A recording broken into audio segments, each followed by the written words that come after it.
Let's My Trend Twister. Let's mic trend twister में आइए लेते हैं देश भर में वायरल हो रही पोस्ट्स की एक झलक। विकास दिव्य कीर्ति को अदालत पर अपमानजनक टिप्पणी की वजह से कोर्ट में पेश होना पड़ेगा। विकास दिव्य कीर्ति ने एक वीडियो में आईएएस वर्सेस जज में अदालत का मजाक उड़ाया था। द स्पिरिट न्यूज ने एक्स पर लिखा कि दिव्य कीर्ति की मुश्किलें बढ़ रही हैं। कोर्ट ने कहा कि प्राइमा फेसी इस बात के पुख्ता सबूत हैं कि दिव्य कीर्ति ने तुच्छ प्रसिद्धि पाने के लिए दुर्भावनापूर्ण इरादे से न्यायपालिका के खिलाफ अपमानजनक और व्यंग्यात्मक भाषा का इस्तेमाल किया है।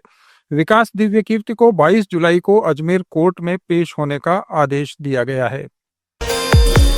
अमेरिका के सीनेटर रिचर्ड ब्लूमेंथल का एक बयान चर्चा में है। इसमें वे अमेरिका के भारत और चीन पर सख्त रुख की बात कर रहे हैं। उमा शंकर सिंह ने उनका एक वीडियो एक्स पर शेयर किया है जिसमें ब्लूमेंथल कह रहे हैं कि रूस को लेकर प्रतिबंधों से जुड़े अमेरिकी बिल में रूस से तेल खरीदने के लिए चीन और भारत पर कठोर दंड लगाने का प्रावधान किया गया है। अमेरिका का कहना है कि तेल खरीदकर भारत और चीन ने रूस को आर्थिक मदद दी है, जिसका इस्तेमाल रूस युद्ध के लिए कर रहा है। In Rome, having just met with all of the European heads of state, I am so deeply moved and inspired by their commitment to the cause of freedom in Ukraine against Putin's murderous invasion, but also their gratitude to the United States for our support and for our Russian sanctions that would impose bone-crushing penalties on China and India for buying Russian oil and fueling their war machine. Here in Rome, having just met with President Zelensky and all the European heads of state, I'm more committed than ever to making sure the United States continues to support Ukraine. Punjab के मुख्यमंत्री भगवंत मान की PM Modi की विदेश यात्राओं पर की गई टिप्पणियों की विदेश मंत्रालय ने आलोचना की थी। विदेश मंत्रालय ने कहा था कि ऊंचे पदों पर बैठे लोगों को ये शोभा नहीं देता, लेकिन मान रुके नहीं हैं। मान ने कहा कि प्रधानमंत्री की फॉरेन विजिट्स पर सवाल पूछने का उन्हें हक है। उन्होंने कहा कि मोदी यूक्रेन रशिया वॉर रुकवा सकते हैं, लेकिन पंजाब और हरियाणा के बीच पानी का झगड़ा नहीं सुलझा पा रहे। कि ਮੈਨੂੰ ਫੋਰਨ ਪਾਲਿਸੀ ਬਾਰੇ ਪੁੱਛਣ ਦਾ ਹੱਕ ਨਹੀਂ ਕਿ ਤੁਸੀਂ ਕੀ ਕਰਨ ਜਾਂਦੇ ਹੋ ਜੀ, ਉੱਥੇ ਕੀ ਕਰਕੇ ਆਏ ਹੋ ਜੀ, ਦੱਸੋ। ਸਾਨੂੰ ਹੱਕ ਨਹੀਂ। ਮੈਂ ਫੋਰਨ ਪਾਲਿਸੀ ਬਾਰੇ ਪੁੱਛਿਆ ਵੀ ਤੁਸੀਂ ਜਿੱਥੇ ਵੀ ਜਾਂਦੇ ਹੋ ਉੱਥੇ ਅਡਾਨੀ ਦਾ ਬਿਜ਼ਨਸ ਕਿਉਂ ਸ਼ੁਰੂ ਹੋ ਜਾਂਦਾ ਹੈ। ਇਹਦਾ ਮਤਲਬ ਉਹਨੂੰ ਉਹ ਲੈ ਕੇ ਜਾਂਦਾ ਹੈ। ਠੀਕ ਹੈ, ਇਹ ਗੱਲ ਕਿਉਂ ਨਹੀਂ ਮੰਨਦੇ ਤੁਸੀਂ ਕਿ ਤੁਸੀਂ ਬਿਜ਼ਨਸ ਕਰਾਉਣ ਜਾਂਦੇ ਹੋ ਕਿਸੇ ਨੂੰ। ਇਹ ਸਾਨੂੰ ਹੱਕ ਨਹੀਂ ਹੈਗਾ। ਅਸੀਂ ਪੁੱਛਾਂਗੇ। ਮੈਂ ਤਾਂ ਫਿਊਚਰ 'ਚ ਵੀ ਪੁੱਛੂੰਗਾ। ਕੀ ਗੱਲ ਪ੍ਰਧਾਨ ਮੰਤਰੀ ਨੂੰ ਅਸੀਂ ਪੁੱਛ ਨਹੀਂ ਸਕਦੇ ਕਿ ਤੁਸੀਂ ਉੱਥੇ ਕੀ ਕਰਨ ਗਏ ਸੀ, ਕੀ ਉਹਨਾਂ ਨਾਲ ਸਮਝੌਤਾ ਹੋਇਆ। ਜਦੋਂ ਪਾਕਿਸਤਾਨ ਨਾਲ ਸੰਬੰਧ ਖਰਾਬ ਹੋਏ ਇੱਕ ਵੀ ਮੁਲਕ ਆਪਣੇ ਨਾਲ ਖੜਾ ਨਹੀਂ ਖੜਾ, ਪਰ ਧਰਤੀ ਦੇ ਚਾਰ ਗੇੜੇ ਦੇ ਗਏ। देश में जगह जगह पुल गिरने, पुल टूटने और खराब सड़कों के वीडियो काफी वायरल हैं। लुटियंस मीडिया ने मध्य प्रदेश के बालाघाट की एक सड़क का वीडियो दिखाया है। एनएचएआई की ये सड़क, जिस पर 1100 करोड़ रुपए खर्च हुए, पहली बारिश भी नहीं झेल पाया और उद्घाटन से पहले ही उखड़ गई पूरी सड़क। पुष्पेंद्र सरोज ने भी यूपी के महोबा जिले के एक सरकारी स्कूल का वीडियो एक्स पर शेयर किया है, जिसमें बारिश से डूबा स्कूल नजर आ रहा है। सरोज ने लिखा, बच्चों की किताबें बह गईं, स्कूल में घुटनों तक पानी है, लेकिन योगी सरकार कहती है बच्चे कम हैं, स्कूलों को मर्ज कर दो। छत्तीसगढ़ के पूर्व मुख्यमंत्री भूपेश बघेल ने कहा है कि छत्तीसगढ़ सरकार लोगों को राहत देने के लिए कुछ नहीं कर रही। उन्होंने कहा कि बीज और खाद के लिए हाहाकार मचा हुआ है और विष्णुदेव सरकार लगातार जनता को झटका दे रही है। विष्णुदेव की सरकार बनने के बाद छत्तीसगढ़ की जनता को तीसरी बार बिजली का झटका लगा है।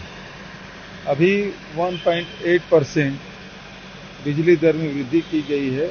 एक तरफ महंगाई है, लगातार महंगाई बढ़ रही है, दूसरी तरफ किसान खाद बीज के लिए परेशान है, तीसरी तरफ पाठशाला बंद हो रहे हैं और चौथी तरफ बिजली का झटका लोगों को लगातार विष्णुदेव दे रहे हैं।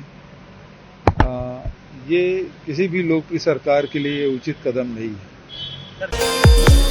दिल्ली की मुख्यमंत्री रेखा गुप्ता ने कहा है कि उनकी सरकार लोगों की समस्याएं सुलझा रही है।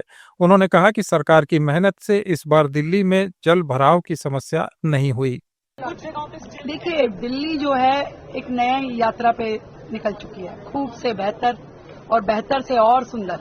दिल्ली में जितनी अव्यवस्थाएं पिछले 27 साल में थी, जो बैकलॉग्स थे, एक एक समस्या का आप लोगों को ध्यान होगा। आप सब हमारे साथ कई बार गए हैं, जब एलजी साहब के साथ कभी बारापुला, कभी कोई शक्ल ड्रेन, और कभी दिल्ली के हर कोने पे, इवन मिंटो ब्रिज पे भी एलजी महोदय हम लोग कई बार गए। एक बार में समाधान नहीं हुआ, दूसरी बार, तीसरी बार, और दिल्ली ने इतनी भारी बारिश होने के बावजूद भी देखा कि किस तरीके से दिल्ली में वो वाटर लॉगिंग जो कि यहाँ लिगेसी थी, हर बारिश में मिंटो ब्रिज का फोटो छपना अखबार में, ये एक ट्रेंड था। इस बार दिल्ली ने वो नहीं देखा। इस बार आईटीओ स्मूथ चला। इस बार बारापुला जैसी जो वो था एरिया था, स्मूथ चला। बिहार के मंत्री महेश्वर हजारी ने चिराग पासवान पर गठबंधन धर्म न निभाने का आरोप लगाया है। हजारी ने कहा कि चिराग अकेले चुनाव लड़ना चाहते हैं तो इसकी घोषणा करें। उन्होंने कहा कि बिहार में नीतीश कुमार का कोई विकल्प नहीं है। खड़ा हुई और किसके पीछे कौन था सब जानता है, सारा समाज के लोग जानता है। नीतीश कुमार जी के थर्ड लाने में किनकी भूमिका थी, किन लोगों की भूमिका थी, सारे जनता जानती है। लेकिन पुनः फिर नीतीश कुमार जी मुख्यमंत्री हुए और 5 साल चलाने का काम किए। नीतीश कुमार जी के विकल्प बिहार में न हुआ है, न कभी होगा। गठबंधन धर्म के पालन करना चाहिए। उनकी अपनी पार्टी है, निजी पार्टी है, वो स्वतंत्र है। यदि अकेले लड़ना चाहते हैं तो घोषणा करके लड़ जाए। सिर्फ बोल देना, मंच पर कुछ बोलते हैं, नीचे कुछ बोलते हैं। ओडिशा की कांग्रेस नेता सोफिया फिरदौस ने उड़ीसा सरकार पर महिला विरोधी होने का आरोप लगाया है। उन्होंने कहा कि उड़ीसा में कानून व्यवस्था की स्थिति काफी खराब है और यहां महिलाओं और दलितों पर अत्याचार की घटनाएं बढ़ गई हैं। बेरोजगारी चरम पर है। जेते बेले आम राज्य को सबुठु बेसी दरकार थिला, आमे एते समस्यार सम्मुखीन रे गोटे षडयंत्र भितरे ओडिशा राज्य अछि। जेते बेले आईन श्रृंखला परिस्थिति, लॉ एंड ऑर्डर परिस्थिति घुसड़ी जाइछि, जेते बेले ओडिशा अस्मिता कहिकी नारी मानंको, महिला मानंको जो सम्मान दबा कथा सम्मान देई पारि नाहंती। कांग्रेस नेता राहुल गांधी ने आरोप लगाया है कि ओडिशा में कल उनकी सभा में आने से रोकने के लिए ड्राइवर एसोसिएशन पर दबाव डाला गया ताकि वो इस मीटिंग में कांग्रेस को समर्थन न दे सके। राहुल गांधी ने सरकार से ड्राइवर एसोसिएशन की मांगें पूरी करने की भी मांग की। बीजेपी की सरकार ने ड्राइवर्स एसोसिएशन और यूनियन से पर पूरा दबाव डाला कि वो इस मीटिंग का समर्थन नहीं किए। उन्होंने पूरा दबाव डाला, धमकाया और डराया ड्राइवर यूनियन को, एसोसिएशन को, कि यहां पे इस मीटिंग में कांग्रेस पार्टी का समर्थन न कीजिए और इस मीटिंग को डिस्टर्ब करने में मदद कीजिए। पश्चिम बंगाल के बीजेपी नेता शुभेंदु अधिकारी के एक बयान की जमकर आलोचना हो रही है। शुभेंदु ने कहा कि पश्चिम बंगाल के लोगों को कश्मीर नहीं जाना चाहिए। लोग इसे देश तोड़ने की सोच वाला सांप्रदायिक बयान करार दे रहे हैं। कोई बंगाली कश्मीर नहीं जाएगा। जहां मुसलमान आबादी ज्यादा है, मैं देखिए आउट ऑफ पार्टी एफिलिएशन, मैं पार्टी एफिलिएशन में नहीं बोलता हूं, ये बीजेपी का एमएलए नहीं। मैं जिस तरीके से बीटेन अधिकारी का वाइफ, समीर गुह जी का वाइफ का आंसू देखा ना, मैं उनको सुझाव दे दिया, भाई जहां मुसलमान आबादी है उसमें मत जाओ। कश्मीर जाना है तो जम्मू जाओ, कश्मीर जाना है तो जम्मू में जाओ, जहां मुसलमान आबादी ज्यादा है मत जाओ। सोशल मीडिया पर ओडिशा की एक बच्ची का इंटरव्यू वायरल है। ये बच्ची कांग्रेस की सभा में राहुल गांधी से मिली थी। बच्ची ने बड़ी खुशी और मासूमियत से राहुल गांधी के साथ अपनी मुलाकात के बारे में बताया। उन्होंने कहा तुम कौन सी क्लास में पढ़ती हो? मैंने कहा 5th क्लास में पढ़ती हूँ। उन्होंने कहा तुम्हें स्पोर्ट्स अच्छा लगता है? मैंने कहा हाँ मुझे बहुत अच्छा लगता है। कौन सी स्पोर्ट्स में था? मैंने कहा रनिंग। उसके बाद कहा तुम एक्सरसाइज करते? मैंने कहा हाँ। उन्होंने पूछा तुम्हारा एम क्या है? मैंने कहा कि मेरा एम आईएएस है और जब मेरी रिटायर हो जाऊंगी तो मैं पॉलिटिक्स करूंगी। कांग्रेस प्रवक्ता सुप्रिया श्रीनेत ने बिहार की कानून व्यवस्था पर सवाल खड़े किए हैं। एक प्रेस कॉन्फ्रेंस में उन्होंने कहा कि बिहार में एक सांसद के कुत्ते को ढूंढने में पुलिस और प्रशासन लग गया, लेकिन सरकार यहां के बच्चों, महिलाओं और कारोबारियों को सुरक्षा देने में नाकाम रही है। सबसे ज्यादा सुरक्षित बिहार में दामाद जी का कुत्ता है और ये विडंबना है। मैं इसको हंसकर नहीं बोलना चाह रही हूं, ये विडंबना है। सांसद जी का कुत्ता खो गया था, सारे जिले का पुलिस और प्रशासन जुट गया, कुत्ता मिल गया। मुझे कुत्तों से बहुत प्यार है, खुशी हुई मिल गया। लेकिन इसी तल्लीनता से, इसी प्रतिबद्धता से काश आप बिहार के बच्चों को, बिहार की महिलाओं को, बिहार के युवाओं को, बिहार के कारोबारियों को बचा पाते। बीजेपी सांसद राजेश मिश्रा का एक बयान चर्चा में है, जिसमें उन्होंने कहा कि सड़क बनाने का एक पूरा प्रोसेस है। उन्होंने कहा कि सड़कों की खराब हालत के लिए कांग्रेस जिम्मेदार है। ये तो फिर हर गांव में ऐसे ही होगा। सड़क मैं नहीं बनाता हूं, सड़क इंजीनियर उसकी सर्वे करता है, कोई ठेकेदार बनाता है, डीपीआर बनता है, उसकी बहुत सारे प्रोजेक्ट, वैसे भी 2-3 साल लगता है। और वो सड़क जिसको आप कह रहे हैं, उसके लिए हमारा पूरा डे टू डे कि उसका बनेगी तो किस दिन उसका निविदा निकलेगी, क्या होगा। हमारे जो प्रधानमंत्री ग्राम सड़क के इंजीनियर हैं, उनने प्रेस विज्ञप्ति भी जारी किया, तो प्रेस विज्ञप्ति तो आप ही के पास गई होगी, आप उसको खुद देख लो। राजस्थान के पूर्व मुख्यमंत्री अशोक गहलोत ने बीकानेर के एक व्यवसायी की गर्ल्स सैनिक स्कूल के लिए 108 करोड़ रुपए की 30 एकड़ जमीन दान देने के लिए प्रशंसा की है।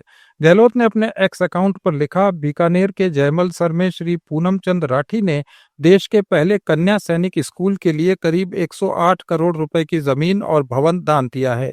बालिका शिक्षा के लिए उनका ये कदम बहुत प्रशंसनीय और स्वागत योग्य है।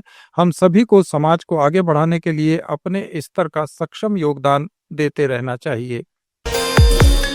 केरल का एक वीडियो सोशल मीडिया पर सामने आया है। सौरभ ने इसकी तस्वीर शेयर करते हुए लिखा, वाह केरल के स्कूलों में अब बच्चों के बैठने की नई व्यवस्था की गई है, जिससे कोई बच्चा बैक बेंचर ना रहे। अब स्कूलों के बच्चों को यू आकार में बिठाकर पढ़ाया जाएगा। केरल का ध्यान बच्चों की पढ़ाई पर है और जिनका बच्चों की पढ़ाई से कोई मतलब नहीं है, वो स्कूल बंद करने पर जोर दे रहे हैं। बिहार में लोन के नाम पर साइबर ठगी का एक नया मामला सामने आया है। पुलिस ने बताया कि इस गिरोह ने एसबीआई के योनो ऐप को ठगी का जरिया बनाया। साइबर थाना क्षेत्र के अंतर्गत एक बात बड़े लंबे समय से प्रकाश में आ रही थी कि कुछ अपराधकर्मी, विशेषकर साइबर अभियुक्त, योनो एप्लीकेशन के माध्यम से लोगों से बड़े पैमाने पर ठगी कर रहे हैं। तो इस संबंध में साइबर थाना में कांड संख्या 1582/25 दर्ज की गई और साइबर डीएसपी साहब, जो साइबर थाना के एसएचओ भी हैं, उनके नेतृत्व में एक टीम बनाई गई थी। कांग्रेस अध्यक्ष मल्लिकार्जुन खड़गे ने आरोप लगाया है कि सरकार फॉरेस्ट एक्ट को कमजोर कर रही है। ओडिशा रैली में खड़गे ने कहा कि यह कानून गरीबों और आदिवासियों की रक्षा के लिए लाया गया था।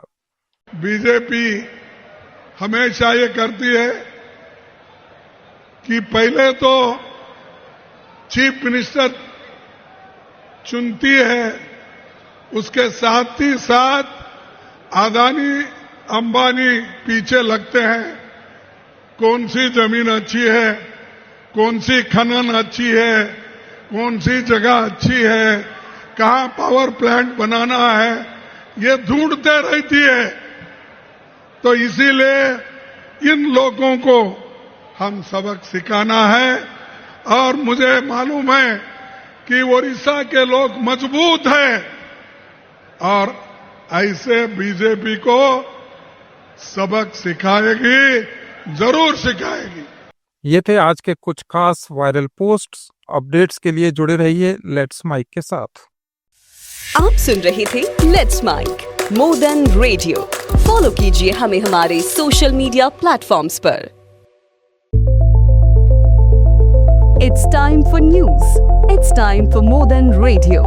Presenting the first radio news app, Let's Mic.